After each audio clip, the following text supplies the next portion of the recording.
Swaihab and welcome back to another video. And today I wanted to do this comparison video for a while, but I did not quite have enough images to compare or test. So here I have two different rolls of film to show you that you have seen before. One was from the previous vlog where I went out to this Bangkok street noise event that they host on a regular basis, and it turns out that the place that I developed the film seemed to have made edits to the film. And I'm only showing you this camera for the introduction, so I was using the Olympus 35DC. And so basically I only realized much later that the film itself was scanned in a 16:9 aspect ratio, when obviously 35mm is not that aspect ratio, so the scanning was wrong. It looked overexposed, so I thought it was a problem with the camera.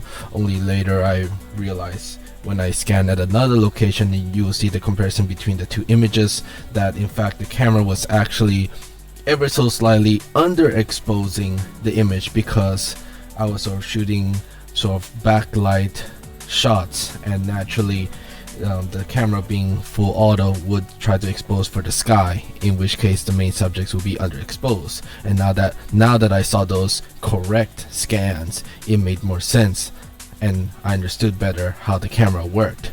Now in the next section of images will be my previous gallery exhibition photo project slash photo competition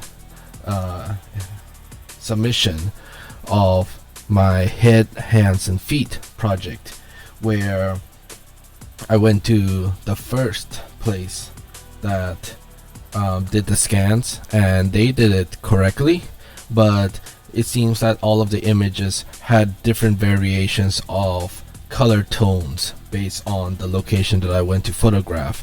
It might be indoors, so it might be a little bit bluer. It might be outdoors, so it might be a little bit warmer, and there's different tonal shifts. This might also be because of the lens I was using, the Vivitar 50mm f2, that based on the lens it might have something to do with it as well. Now when I tried to scan it a second time at this other location to get a high resolution for the gallery exhibition, turns out that their scanner again had a different interpretation of the film. And so with the first scan here, black and white, that it seems overexposed. There's another one in comparison that is color, that seems to have changed the color tonality as well, and a little bit of exposure. So I think this is a very interesting comparison to understand that different scanning places or developing places might have different scanners, and so the color tonality might change as well. That is just something to keep in mind. So hopefully you find this comparison educational, and just let me know which of the scans you prefer as well. With that said, enjoy the rest of the video.